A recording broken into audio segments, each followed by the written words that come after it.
Good morning, beloved brothers and sisters in Christ. I greet you in the precious name of our Lord, our Savior, Jesus Christ. Wherever you are watching from today, whether at home, at work, or on the road, know that this is a divine appointment. It is a joy and privilege to gather you in this special time of devotion. This morning, as we quiet our hearts, turn our eyes towards heaven, let us invite the presence of the Holy Spirit to be with us, to teach us, and to transform us through the power of God's word. Let us pray. Heavenly Father, we thank you for the gift of a new day. Thank you for your mercy that is new every morning, and for the opportunity to come before you in devotion and in truth. Lord, as we gather through this broadcast, we ask that you would fill every heart and every home with your presence. Holy Spirit, we welcome you. Come and dwell among us. Open our ears to hear. Open our minds to understand, and our hearts to receive what you are speaking to us today. Let this time not just be a routine, but a real encounter with you. Anoint every word spoken, and let it bear fruits in our lives. We surrender this moment into your hands, and we say, have your way. In Jesus' mighty name we pray. Amen. The Bible reading for our devotion this morning is taken from the book of 1 Samuel, chapter 24, verses 1 to 12. I encourage you, wherever you are, to open your Bible and follow along as we read from the Word of God. When Saul returned from following the Philistines, he was told, David is in the wilderness of En-gedi. Then Saul took 3,000 chosen men out of all Israel and went to look for David and his men in the direction of the rocks of the wild goats. He came to the sheepfolds beside the road, where there was a cave, and Saul went in to relieve himself. Now David and his men were sitting in the innermost parts of the cave. The men of David said to him, Here is the day of which the Lord said to you, I will give your enemy into your hand, and you shall do to him as it seems good to you. Then David went and stealthily cut off a corner of Saul's cloak. Afterward, David was stricken to the heart because he had cut off a corner of Saul's cloak. He said to his men, The Lord forbid that I should do this thing to my Lord, the Lord's anointed, to raise my hand against him, for he is the Lord's anointed. So David scolded his men severely and did not permit them to attack Saul. Then Saul got up and left the cave and went on his way. Afterwards, David also rose up and went out of the cave and called after Saul, My Lord, the king. When Saul looked behind him, David bowed with his face to the ground and did obeisance. David said to Saul, Why did you listen to the words of those who say, David seeks to do you harm? This very day your eyes have seen how the Lord gave you into my hand and in the cave. And some urged to kill you, but I spared you. I said, I will not raise my hand against my Lord, for he is the Lord's anointed. See, my father, see the corner of your cloak in my hand. For by the fact that I cut off the corner of your cloak and did not kill you, you may know for certain that there is no wrong or treason in my hands. I have not sinned against you, though you are hunting me to take my life. May the Lord judge between me and you. May the Lord avenge me on you, but my hand shall not be against you. May his word speak to our hearts, and guide our steps today. Our theme for today: David and Saul. David and Saul. Brothers and sisters, have you even seen what power can do to people? Some cling to it. Some abuse it. Others wait patiently for God to open the right door. In Samuel 24, we meet two men at the heights of a power struggle, King Saul and David. Saul has the throne, but not peace in his heart. David has the promise of kingship, but he chooses to wait for God's timing. Their encounter in the cave gives us a picture of two very different ways of handling leadership, conflict, and trust in God. And if we look carefully, it has much to say to us today in Samoa and beyond. In a time when governments change and leadership is tested, Saul should be secured. He is the king of Israel. Yet, instead of ruling with confidence in God, he feels threatened by David's rising popularity.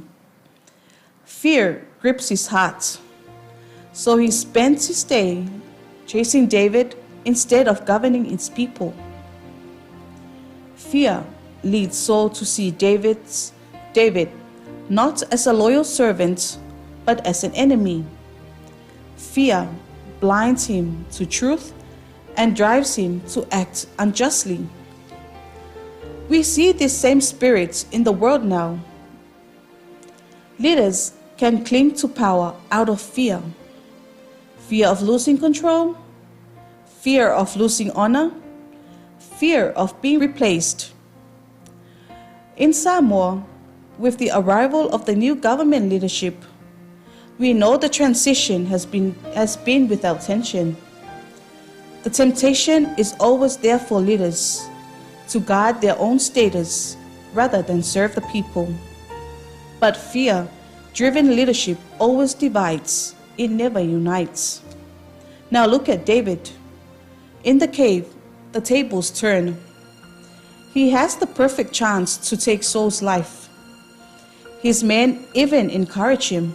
This is the moment. God has delivered your enemy into your hand. But David refuses. He cuts off only the corner of Saul's robe. And even that troubles his conscience. Why? Because David recognizes Saul is still the Lord's anointed king. David will not take by force what God has promised in his time. David showed us something powerful. The true strength is not in taking revenge, but in restraint, not in grasping for power, but in waiting for God's timing. That's a message our nation needs. In politics, in communities, even in families, when we face conflict, will we act like Saul out of fear, or like David out of trust? Will we grab for control or wait for God's will to unfold? When David steps out of the cave and shows Saul the piece of rope, he says, "I have not sinned against you, though you are hunting me to take my life. May the Lord judge between me and you, but my hand will not be against you." What an incredible statement. David leaves justice in God's hands. He chooses mercy, not retaliation. He refuses to make himself judge and executioner. And in this, David points forward to Jesus Christ, the true King. Like David, Jesus was wrongly accused. Like David, he had the power to strike back, but instead of revenge, he chose forgiveness. Father, forgive them. The kingdom of God is built not on fear or force, but on the mercy and trust in the Father's justice. So what does that mean to us today? For leaders, like David, be patient and humble. Power is not given to serve yourself, but to serve God and for the people. A nation prospers when leaders fears God, but when they fear losing their seat. For us, the citizens, like David, show respect even when leaders disappoint. Is it not ours to destroy, but to pray, to speak truth, and to trust God's justice? For the church, we must model unity, not division. In times of political change, when parties or families are split, we show the world that God's people can live differently, choosing restraint, peace, and mercy. Samoa's new government faces many challenges. Change often brings uncertainty, but uncertainty can stir fear. But God's word reminds us the real measure of leadership is not who can grab the most power, but who can trust God most deeply, serve faithfully, and lead with mercy. Samoa, let us pray for our leaders that they will have David's heart of trust, not Saul's heart of fear. Let us look at our own lives in our families, workplaces, and communities. When conflict arises, will we choose Saul's way of fear or David's way of faith? Because in the end, leadership, power, and justice all belong to the Lord.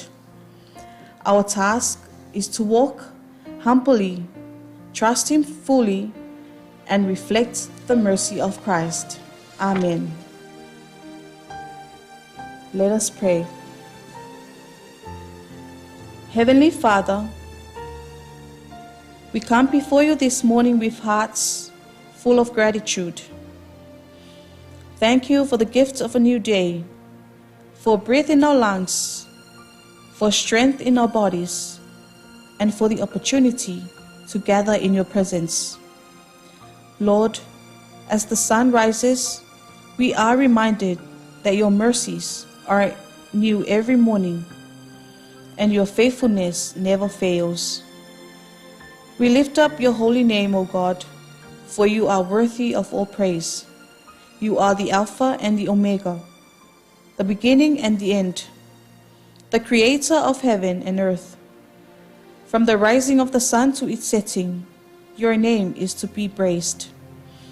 Jesus Christ, our Savior and Redeemer, we honor you the sacrifice you made on the cross, and for the victory you won through the resurrection. Holy Spirit, we welcome you into this place.